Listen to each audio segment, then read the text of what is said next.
In this lesson, we're going to take a look at some packet captures. Now, a packet capture is used to be able to capture all the data going to or from a given network device. You can also set up a packet capture over a span port and capture all the data going to and from all of the devices on your network, depending on how you configure your packet capture software. Now, when we look at a packet capture in this lesson, we're going to be looking at snippets because on the exam, they're not going to give you a full packet capture of gigabytes and gigabytes of data. But instead, they're going to give you something like 5 lines or 10 lines or 20 lines inside of a packet capture, and so that's what we're going to be focusing on here.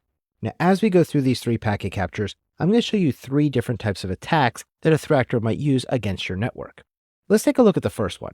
Now, in this first one, you can see this whole packet capture that I'm showing you only has 19 lines. Now, it's actually going to be the longest packet capture we're going to look at, but it's also one of the easiest. Now, as we look at these, you can see that we have a couple of different columns here going across the top. The first one that we have is what's known as the number, and this is the packet number in the capture sequence. So we started out with 1, then 2, then 3, and we went all the way down to 19.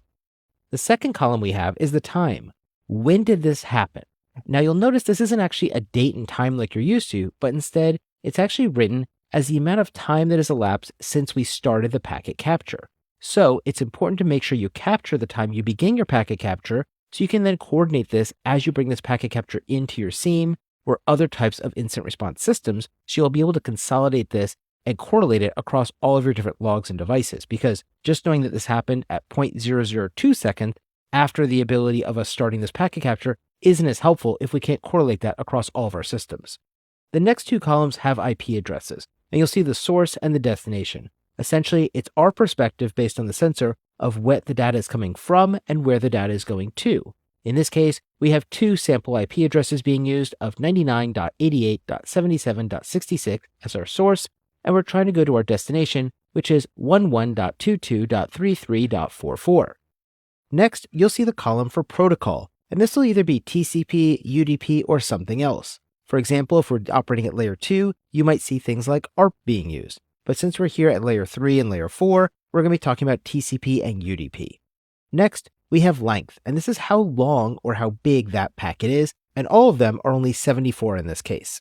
And then we have info, which will give you some information that's being captured from the header of each of these packets. In this case, you can see the flag that's being set, and you can see here that that is the SYN flag, and we don't see any ACK flags or SYNACKs. And then we see the sequence, the window, the length, the MSS, the S port, which is your source port, and your D port, which is your destination port. So now I'm going to count down from 10 to 0. And when I get to 0, I'm going to tell you what type of attack we're seeing inside of this packet capture, but I'm hoping you'll be able to figure out in the next 10 seconds. 10, 9, 8, 7, 6, 5, 4, 3, 2, 1. All right, did you figure it out? This is actually a port scan. Now, in fact, this is actually a port scan of the top 19 ports, and this scan actually was going on to the top 100 ports using an Nmap scanner. But in this packet capture, I only showed you the first 19. You'll notice the first port we're being scanned is the D port of 80, which is HTTP or the Hypertext Transfer Protocol. The second one is port 23, which is Telnet, which is an insecure version of remote access. The third one is port 22, which is going to be for SSH, which is a secure remote shell capability. The fourth one is FTP at port 21. The fifth one is port 443 with HTTPS, and so on. As you can see, each time a SYN packet was being sent, it was being sent with a single SYN and a port going to there to basically see if that port was open on the remote server, which in this case was the destination of 11.22.33.44, and it kept doing that over and over and over again so that my Nmap software was able to see are there any ports open as part of my reconnaissance during a penetration test. Let's go ahead and move on to our second packet capture. Now here is our second packet capture, and you'll see that we have a couple of dots in between. So as we're going down the first column with the packet numbers, you'll see I have the first 5 packets shown, then I skip down to packets 100 through 102, and then I skip down again to packets 1000 to 1002. All those dots are saying is there's other packets happening here, but I'm not showing it to you in this log snippet, and you'll see this used on the exam as well. As we go through, you can see that this whole packet capture happened within 0.1 seconds. So this is actually a pretty fast packet capture to get 1000 packets through. You'll see the source and you'll see the destination. Now, in this case, we're looking at the protocol as TCP, the length is 74, and again, we see a whole bunch of SYN packets there, and we don't actually see the port numbers associated with them. So If you are looking at this and you see all of these SYN packets happening from packet 1 all the way through to packet 1002 and continuing, because there's still 3 dots there at the bottom, what do you think this is? I'm going to go ahead and count down from 10 again and see if you can guess. 10, 9, 8, 7, 6, 5, 4, 3, 2, 1. Did you guess it? This is actually a type of denial of service attack known as a SYN flood. Notice in this packet capture, we are not seeing any acknowledgments coming back from that destination server to our source, and we're not seeing any SYN acts going from our source back to our destination. So what we have here is the first step in a 3-way handshake, but the second and third steps are not being completed.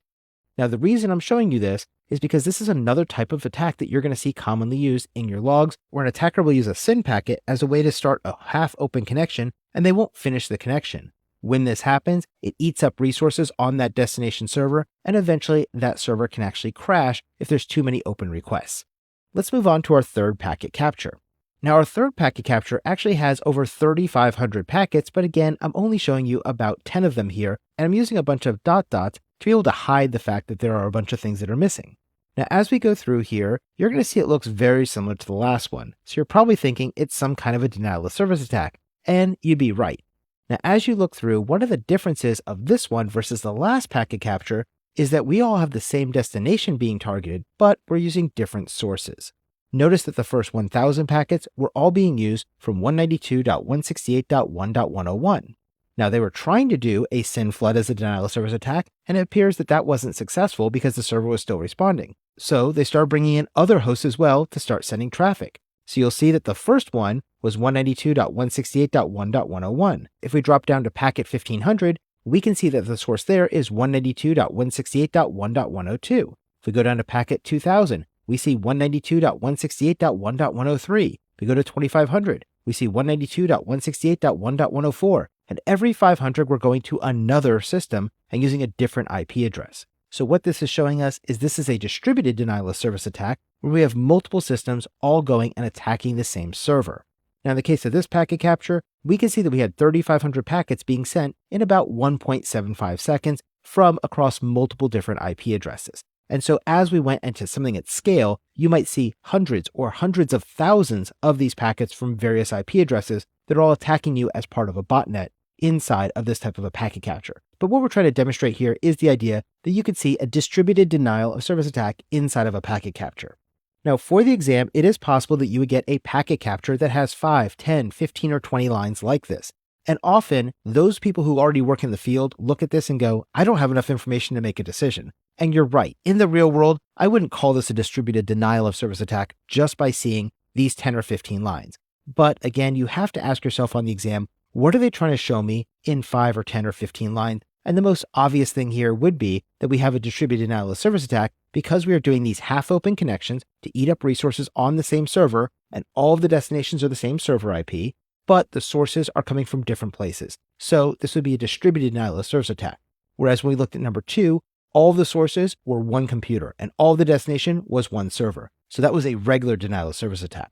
Keep this in mind as you're taking the exam, and you'll do really well when you're looking at these packet captures.